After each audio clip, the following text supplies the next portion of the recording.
Hello everyone, welcome to Ebenezer Tutorials. In this video, we will be studying about the Q data structure. So we will start. Before we actually go into the Q data structure, we will first have a brief introduction of what is a data structure and why do we have the Q data structure. So in computer science, one of the primary concepts is data. So this data, to store it, we need some form of storage because we can't store it in a random way. We have to have an efficient manner of storing it so that accessing it and manipulating upon it would be easy, so that we can efficiently perform operations on it. So for this reason, we have a data structure. So depending on our application, there is a way by which we store. It could be a linear way or a predefined way which would facilitate easy retrieval, easy manipulation, and so on. So that is the reason we have data structures. So one of the basic data structures is the Q data structure. Although it is simple to understand, it is very important. So what is as the name itself suggests, this Q data structure, you can relate it to the real world queue. So what is a real world queue? You can take one example of people standing maybe in a bank. So for their work to be done, they stand in a queue. One person enters the queue. Similarly, the second person follows the first one, and so on. So the person who comes first will get his work done first. Similarly, the person who comes last will get his work done last. And whenever we study the queue data structure, you must remember that it is open only on two ends. Like in real world queues, normally there are chances where people enter and leave the queue from between, but that is not possible in this queue data structure. It would be open only on two ends, the front end and the rear end. This is the names that we use, the front end and the rear end. So a person would be entering from the rear end, a person would be leaving from the front end. So we will see how it works. We will consider an array implementation for the explanation. So supposing this is the array and I have 5 locations, 5 empty cells. So since it's an array, the index would start from 0. So this is how it would be. And what is the size of our array? It is 5. So as I said, there would be two ends. One is the front end and one would be the rear end. So just like the two end, for pointing to those two ends, we would be having two different pointers. One pointer to point to the front end, one pointer to point to the rear end. Why do we have two? Because while inserting an element, we would have to insert it only from the rear end. And while an element is supposed to be deleted, that element would be deleted from the front end. So we will see one example. Now initially, when there are no elements in the queue, so we have to have something which would make the program understand that our queue is empty. So what would we do for that? We will have one front pointer, one rear pointer, and both of them we would be set it to some value which is not an index in the queue. So it is better to take it as -1. So what have I done here? I have taken front and rear and I have assigned it the value -1. Means it is pointing somewhere outside the queue. Now whenever a person enters the queue, the person enters the queue from the rear end. That means from behind he comes into the queue. But in this we have to somehow create that condition. So what would we do? When the first element is being inserted in the queue, we would have both front and rear pointing to 0. Why is that so? Now what is the actual meaning of this front pointer? It would point to the first element in the queue. And what does the rear pointer do? It points to the last element in the queue. So what about this? Supposing I have inserted 27. So the front element is also 27 and the last element in the queue is also 27. So for that reason, we have both front and rear pointing to the 0th index. That means the element that we have inserted. So this is one condition. Now when I insert the next element, what will happen? We simply increment the rear pointer and then insert the element. I have inserted 54 for example. So what have I done? I have left front as it is, but I have only incremented rear.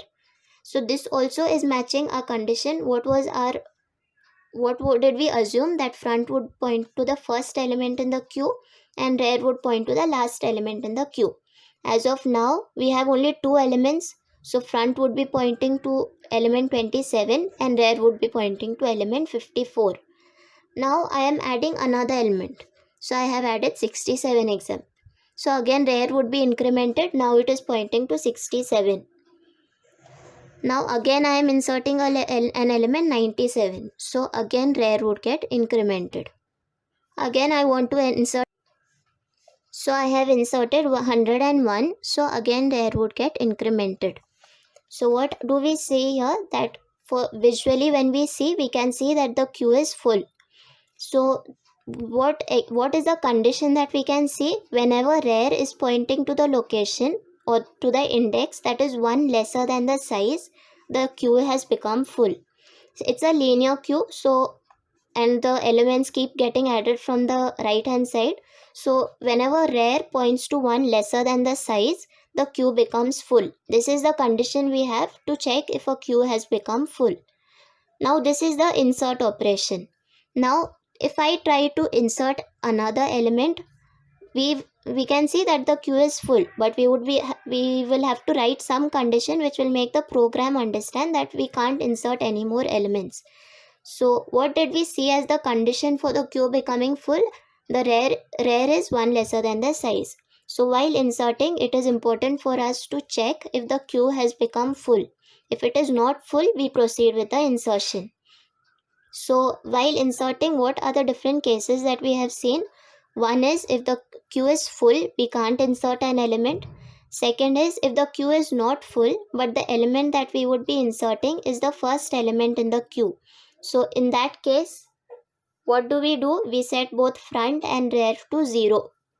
And if both the above conditions, that means the queue is not full and also if it is not the front element, then we simply increment the rear pointer and insert our element. So this is for insertion. Now what about deleting an element? So for deleting, as I said, the person leaves the queue from the front end. So even here we have to proceed with the delete operation from the front end. But for a queue, the delete operation is very simple. We simply increment the front pointer. So this pointer that is now pointing here would be pointing here. Although the element has not gone off the memory, it has gone off the queue. The 0th index still has the element. We haven't removed it, but we have incremented the front pointer. And for us, what is a queue? It is simply the elements from front to rear. We don't look at anything before front or anything beyond rear. So the front pointer has got incremented. So the first element in our queue now is 54. 27 has virtually got deleted. So this is how we delete an element. I want to delete 54 as well. I will increment front. I want to delete 67 also. I will increment front. Now I want to delete 101 also. I will increment front. So now what is happening? Now what do we have left? Front and rear are pointing to the same element. This is the condition to check if there is only one element in the queue. Since front and rear is pointing to the same location, that means this is the only element present in the queue. So whenever there is only one element and we want to delete that also, you can't increment front, it is going beyond the queue size. So what will we do? We will simply delete the element and set front and rear back to -1. What is this condition? We saw that this was initially the condition to show that the queue is empty.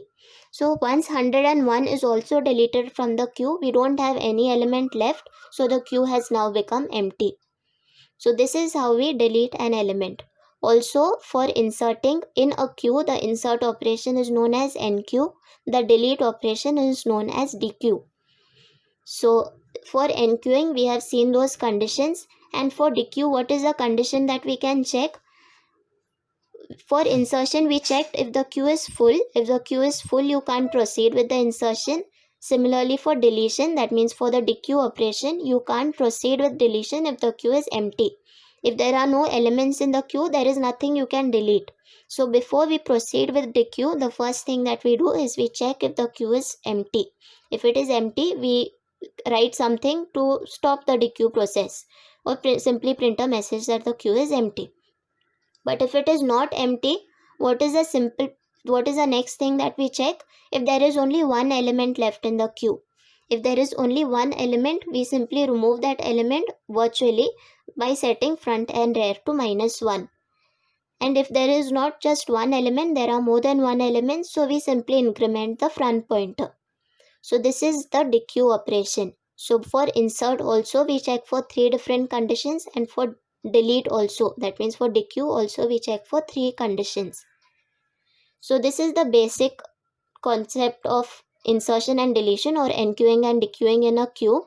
Now the next thing, just for understanding, once we will see how to check if the queue is full. What is the condition we saw if the queue is full? Rear is 1 lesser than the size. So we will simply check if rear is equal to size -1, and we can print something over here to show that it is full. This is the code. While implementing the queue, this is what we would write to check if the queue is full.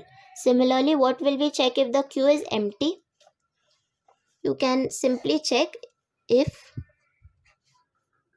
front equal to -1, or you can also check rear equal to -1, or you can check both of them, because whenever the queue is empty, this is the condition that we mention. Both front and rear are set to -1. So these are the basic operations that we perform on a queue, and the most important ones. One is we check if a queue is full. The second is we check if the queue is empty.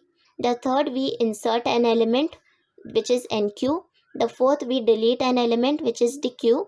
And the fifth one is how to display the elements of a queue. So before displaying, we will just one thing that we have to note is, in a linear queue, the elements only lying between front and rear is our queue. Nothing before front and nothing beyond rear is a part of the queue. So whenever we run the loop, we have to only run it from front up to rear. So it is very simple. We will see how to write a code for that also.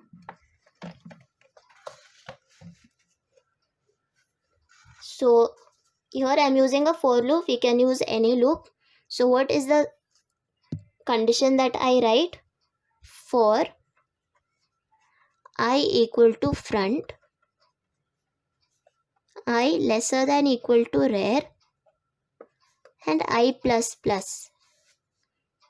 And what are we doing? Simply print. So if in case we are using C++, use cout, whatever is the name of the array. Supposing the name is q of I, and simply close it. So it is very simple. We are running the loop from front to rear. Why? Because front is pointing to the first element in our queue, rear is pointing to the last element in our queue. What we want to display is only those elements that are present in our queue.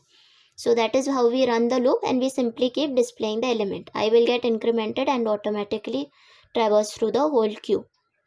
So these are the 5 operations that we have seen. In the next video, we would be seeing the implementation of a queue in C++. So stay tuned and make sure you all watch the next video also. And if you have any doubt regarding this, feel free to post it in the comment section so that your doubts can be addressed. Thank you for watching. Do like the video and also share it with your friends and relatives. And don't forget to subscribe to Ebenezer Tutorials and press the bell icon for immediate notifications. Thank you.